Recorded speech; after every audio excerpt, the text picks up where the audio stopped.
A short time ago, the U.S. military carried out massive precision strikes on the three key nuclear facilities in the Iranian regime: Fordow, Natanz, and Esfahan.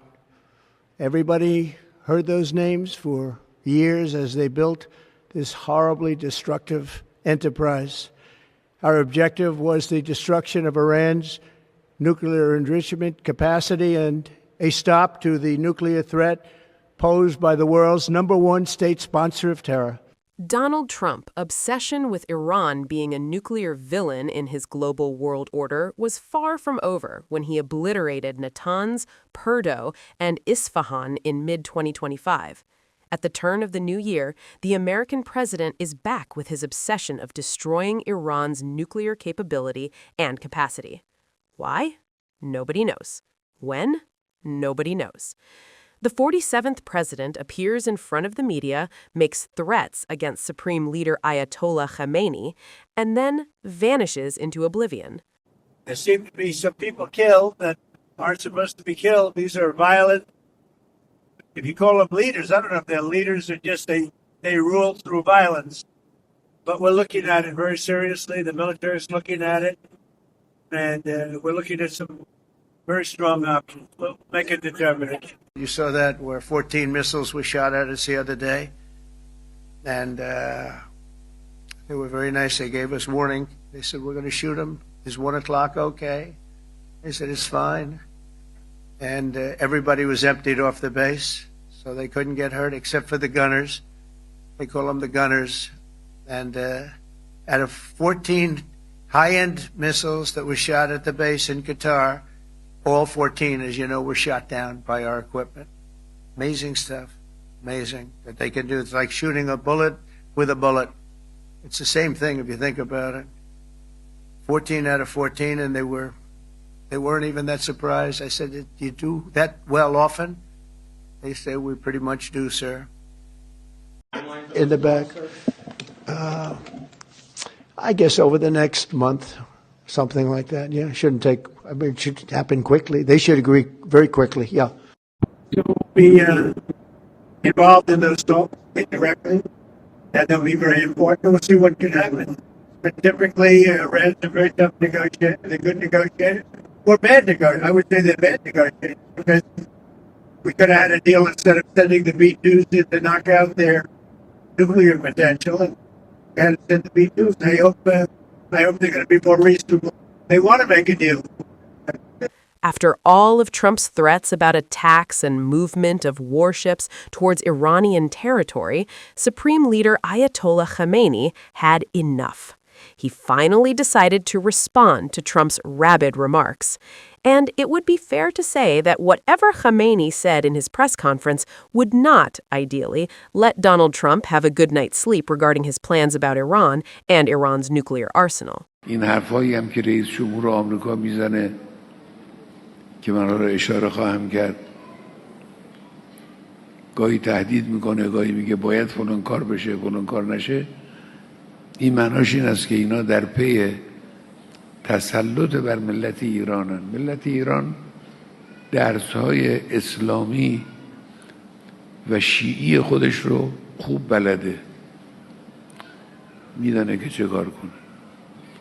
امام حسین علیه السلام فرمود مثلی لا یبایع یزید، کسی مثل من با کسی مثل یزید بیعت نمیکنه. ملت ایران در واقع میگن مثل ما، ملتی با این فرهنگ، با این سابقه، با این معارف عالی به سردمدارانی مثل افراد فاسدی که امروز بر سر کارند در آمریکا بیعت نخواهد کرد.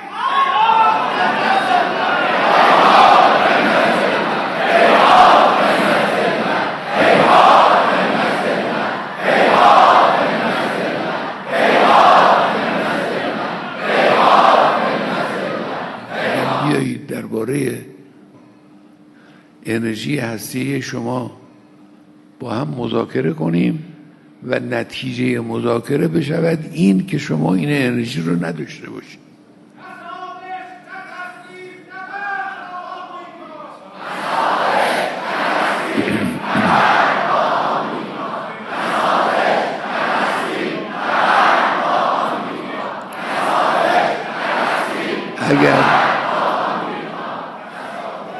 اگر مذاکره باید انجام بگیره واقعا جای مذاکره نیست. اگر بنا شد مذاکره انجام بگیره، تعیین نتیجه مذاکره از قبل یه کار غلط و ابلهانه است. خب تو میگی بیا با هم حرف بزنیم درباره فلان موضوع به توافق برسیم. چرا نتیجه رو معین میکنی؟ باید حتما به این توافق برسیم. و این ابلهانه است. این کار ابلهانه رو دارن انجام میدن رؤسای آمریکا و بعضی از سناتورها و رئیس جمهور و دیگران. However, even Supreme Leader Khamenei's indirect warning had absolutely zero effect on Trump, who continued on his directionless rant of destroying Iran's nuclear backbone, come what may. He is even hinting at taking personal responsibility of changing Iran's regime, if that is what it comes to gain military and nuclear edge over the Middle Eastern country.